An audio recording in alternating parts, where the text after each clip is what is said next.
everybody. Welcome back. This is Austin Sports Weekend coming from our brand new, look how beautiful studio. Eventually, over time, you've got to improve your backstop. We had to improve at some point in time. All of this is thanks to SevereTV.com and Autographs Plus with two locations with Autographs Plus, one in Sevierville, one in Pigeon Forge. Be sure to go by both of those stores and check things out. But we are back here today. It is almost football time. NFL football is starting September. Is it September the 7th? I think is the Approximately is the first game. Yes, it is. Thursday, September the 7th, we will be back into NFL football, and I can't wait. I loves me some NFL football. So what we're going to do today, we're going to do a preview, our little NFL preview, just running through the division, sort of talking about the teams, let you know what we think, our own personal opinion. The NFL is sometimes hard to pick. But you've got your stable teams that we know are going to be good. Kansas City's going to be Kansas City. But there's always a few that pop up, like the Jacksonville's. You have no clue that Jacksonville's going to win 8, 9, 10 games straight at the end of the year. So there'll be some of those. But let's go ahead and run through it. We're going to start out with the AFC. Yes. All right. So let's jump into the AFC East. Looking at the AFC East, we got Miami, Buffalo, New England, and the Jets. This is an interesting division. In the years past, this would be a pathetically bad division that Tom Brady would lord over. Yeah, how about Tom Brady is in the division, and everybody sucks except for them. Tom Brady leaves, and every team's a contender now. I don't know how that's supposed to work, but this is going to be interesting. Buffalo was sort of our little pick for the Super Bowl last year, but they took a step back. They had a brand new offensive coordinator, sort of took a step back. The most memorable part about the offensive coordinator for Buffalo is him going on a tirade in the coach's booth after a loss. Yeah, so he's learning. I still think Buffalo is probably the team to beat in that division. It's going to be interesting seeing the Aaron Rodgers led Jets, and they also picked up the running back Dalvin Cook the other day. So they've got Aaron Rodgers now. They've got Dalvin Cook. They've got some pretty good players on that team. But do they have chemistry? That we just have to see. I think chemistry is – I don't think you can throw players into a team no matter how good they are. There's only so much I could trust Nathaniel Hackett, though. Oh, yeah. There is some coaching in there that Hackett – who did he coach last year? The Broncos. He got fired mid-season. That's how bad he was. So it's you just don't know how it's going to go, but we definitely think that we've got Buffalo first in that one. I would almost I'm going to put Miami second and the Jets third. I mean, you sort of have to, and then New England is fourth. But that is that's a tough division. Tough division because in another division, New England might win that division. Well, let's go on to the AFC North. We've got Pittsburgh. This one may be the toughest one. In the whole, to pick. Probably in the whole league. Maybe in the NFC East is going to be tough too, but we've got the AFC North. We've got Pittsburgh, Baltimore, Cleveland, and Cincinnati. We sort of have to put Cincinnati first because they've had the most playoff experience currently. Yeah. Any roster in the NFL when you look at like Joe Burrow's success level. Yeah. And he could just throw it to all of his talented receivers. I give the management for the Bengals ultimate props for that. They did load up the team with good players. The only thing they just don't have is the experience. Even though they did make that Super Bowl run, that was a good hot streak with the talent. But you still got to put Cincinnati first. But Pittsburgh, Kenny Pickett's for real. People say, no, he's not. Yes, he is. I think Kenny Pickett's for real. So Pittsburgh's going to be improved this year. Baltimore is going to be improved. They've got a brand new offensive coordinator in there because their offense came from the Stone Age last year. I mean, it was it was pretty bad. Their offense was pretty bad last year, and Lamar Jackson was playing for a contract, and then he quit playing. So still though, they got to be better than they were last year. And talent-wise, they've got a superb amount of talent. This is Harbaugh's make or break. Probably. Yeah. One of his make or break. Yeah. They might give him another year past this just because everything's new. But still, though, they're going from, they were ground and pound. They've always been ground and pound. They've been the running team. And now they're shifting over to a more pass-happy style. Which is going to be interesting. I don't see Baltimore as a passing team. That's hard for me Pass happy with Lamar Jackson. How does that sound? I don't know. Lamar Jackson is uber talented, but I just don't know. I don't know. Let's just say we haven't seen it, so we don't know what it's going to look like. To be honest, I have no freaking idea. I have no idea. I have no idea. But I would still pick Cincinnati first. Well, Cleveland, Deshaun Watson's second full season, he did not look good last year. He did not look good last year. No, this he is did really not. his year. I think this is Deshaun's make or break year. This is the Browns' make or break year. They sunk a lot of money into a iffy quarterback. So if Deshaun Watson doesn't make it this year, there could be a huge turnover in Cleveland. Yeah, Cleveland's my daughter's favorite team, so I hope they do good. But honestly, I probably would have to pick them fourth in that division, just because you just don't know what Deshaun Watson is gonna do. Cleveland's It's uncertainty. That's what a lot of these teams can do. It's really about it's hard to expect the consistent level of play from some of these teams. Yeah. But we would probably go Cincy, Pittsburgh, Baltimore, Cleveland. That's sort of what we have to do there. Let's jump into the AFC South. The AFC South is a lesser division, we could say. Tennessee was a uber power, but Todd Downing just ran. Todd that Downing team. killed Todd Downing. Todd Downing was bad. He had 2 years in that offense, and he completely sunk that ship into the bottom of the well, ocean. Their GM didn't help out any either. You sold off A.J. Brown for a bag of cookies. Yeah, and how do you expect to win and that? And he went to the Philadelphia and took him to the Super Bowl. So yeah, but Tennessee will still be good this year because right now they are healthy. They got DeAndre Hopkins. And they got DeAndre Hopkins. So don't know about Will Levis and the future of the team. No, he got injured too in the preseason, so I'm not for sure how much of an impact he will be. I would probably Jacksonville's up and coming, but I don't trust them. I don't know if last year was a streak, a run, or if that's who they are. Doug Peterson is good. Yeah. Well, he is a veteran presence that could help the franchise going forward. But with Tennessee being healthy and adding Hopkins and getting rid of Downing, that's probably more of a positive than the other things are. But I would probably still have to put Tennessee first, just because. Well, Derrick Henry is Derrick Henry. Yeah. Until Derrick Henry's not Derrick Henry, Derrick Henry's Derrick Henry. And Derrick Henry is Derrick Henry until he's not Derrick Henry. So we would probably have Tennessee first, Jacksonville second, Indy third, and that Indianapolis situation, it's getting worse and worse. Yeah. So. And then Houston. And then honestly, Indy may be. Houston and Indy may fight for the worst team in the AFC. Those two teams are pretty bad. Let's jump into the AFC West. Again, this has got Kansas City. You got to put Kansas City first. They've won the Super Bowl. They got Patrick Mahomes. Patrick Mahomes. He could have a fifth grader out there and still throw 4 touchdowns to him. It really doesn't matter who he throws to. It doesn't look like. We were thinking Tyreek Hill's gone. Oh, they're going to take it. No, they won the Super Bowl.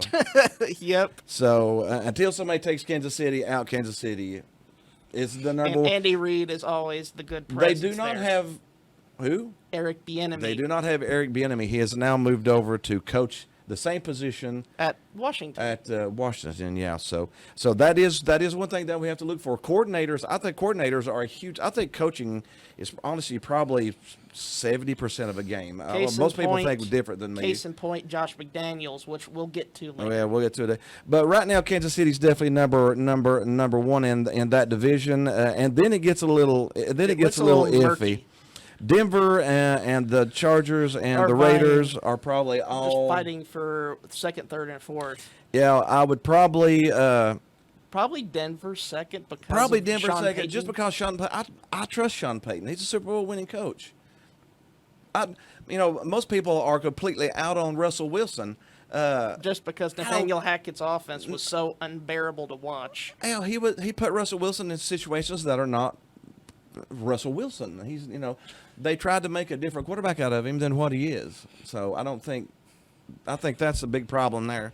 But we would probably put Denver second. The Chargers are going to be interesting to watch. Oh my goodness, the Chargers. Anybody that's watched us before know I'm a Cowboys fan. I'm sorry. And he hates Kellen Moore. And Kellen Moore was the offensive coordinator for the Cowboys. He compared him to Downing, which I believe he was worse than Downing, but Kellen Moore, the offensive coordinator for Dallas, and Downing, the offensive coordinator for Tennessee, they had more talent that they did absolutely nothing with. Now Kellen Moore's left the Cowboys. Now Kellen Moore is the offensive coordinator with the Chargers. And I don't trust Brandon Staley either. And Brandon Staley had a double-digit lead he blew a 27-point lead in the playoffs. In the postseason. And you kept him after you blew a 27-0 lead in the second half. This isn't a first half thing. No, this is the second half, so that was pretty bad. And then you kept him, and then you brought in Kellen Moore, which 90% of his pass plays are verticals. He does nothing. He does not throw in the middle of the field at all. So I don't trust the Chargers. That's what the coaching. I trust the coaching. I trust Sean Payton more than I trust the coaches for the Chargers. To be honest, I would trust Brandon Staley more than we choose this next coach. And the same Josh McDaniels for the Raiders. Josh McDaniels did such a horrible job last year. He did a bad job, yeah. And then got rid of Derek Carr. And made Devontae Adams unhappy. Yeah, Devontae Adams stayed. So I don't know. He's probably a little unhappy about how Derek Carr went out. Yeah. But anyways, we would have Kansas City there and then Denver Chargers. Let's go ahead and Raiders. Let's go ahead and jump into the NFC East. This one is going to be difficult also. I probably still have to put Philadelphia first because Philadelphia they're the most proven team. They've been there, they've done that. They got two new coordinators on both sides of the ball, but that's the question. That's why I don't have them as the definitive number one in the NFC East, because there are those coordinator changes. Dallas is my favorite team. They've got enough talent to do anything, but will they? In the past, no. Well, Jerry Jones, the crypt keeper of the Dallas Cowboys, I like to call him the crypt keeper because, everything. It seems like he's the Emperor Palpatine of football. He is the Emperor Palpatine of football, yeah. But I love Dallas. They've got enough talent. They've got a new offensive coordinator. So they could. They've got enough talent to win everything, but I don't know. Yeah, you can't figure them out. Yeah. So I would probably still pick Philly first. I would pick Dallas second. Now the Giants are very, very, very interesting. I think Brian Daboll is maybe the best up and coming coach in the entire league. I've been told by people, by football players that I know personally, that he has the best football mind that they have ever dealt with of any coach they've ever played with. It's like they completely forget how to turn the ball over when Brian Daboll's your coach. Brian Daboll, I've been told by players who've played with him, he is brilliant. He is the best they've ever played with. So seeing him and the talent that he's got, plus now they've added Jalen Hyatt from our Volunteers, that is a vertical deep threat. And that will help the Giants' offense. The Giants might be our surprise pick. They may jump out of there and shock everybody. Washington, this is where it gets funny. People don't really pay attention too much to picks. Who'd they name? Howell? Sam Howell is their starting quarterback. Is their starting But they got Eric Bieniemy in there from the Chiefs all those years, so maybe you don't know. Things could work out. You don't know. But let's jump into the NFC North. This one is I don't know. This is a disaster waiting to happen. You don't know who's going to. Detroit is my pick. I would probably pick Detroit because they were the bust team. Every team in that division is boom or bust. I don't think Chicago can do it. They don't have a defense, which it's shocking to say because Chicago's back in bone. Chicago's always had a defense. That's what, the monsters of Midway. That's what you think of whenever you think of. The 85 Bears and the little shimmy shake. But Detroit, the Lions have a good foundation built here. Yeah. Green Bay's got a young quarterback. Minnesota. Everybody says, well, Minnesota, how many games did they win last year? They were what? 13-4. 13-4, but they won 11 games, one score. 11. And they actually had a negative scoring differential. So they gave up more points than they scored, but they won 11 one-score games. And eventually now that would bite you. And that did people last say, year. well, they still won them, but now they don't have Dalvin Cook. That could really hurt the running game. You really need balance. Balance is one of those things that people don't think about. How many one-score games was won by the running game? I cannot figure out how much. I can't trust Minnesota. I can't trust Chicago. I can't trust Green Bay. Detroit was the hottest one going in. I'm going to pick Detroit. Now, I probably would have Minnesota second because they do have enough talent. I still love Justin Jefferson. I think he's fantastic. Let's jump into the NFC South. We got New Orleans.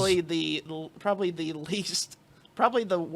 has the worst winning percentage in the NFL. This division could be New Orleans, Atlanta, Tampa Bay, Carolina. Carolina is your favorite, and honestly, they did fantastic in the draft. I think they got a great set of coaches now.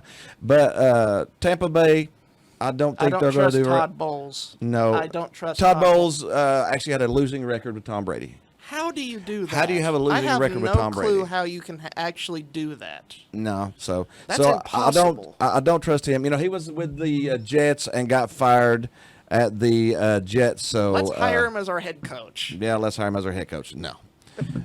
So I don't trust that. I don't trust Atlanta. They've been up and down and up and down. New Orleans, I do like Derek Carr. But Joe Woods, their defensive coordinator. That may be the worst defensive coordinator in the league is Joe Woods. We call him the scrambled chicken with their heads cut off defense. Yeah, no rhyme or reason to anything. He does a lot of what they call zero coverage because there's zero people covering anybody. I mean, yeah, it's just watch some of the film on his defense. Yeah, it's terrible. But New Orleans might win the division. Carolina might win the division. It depends.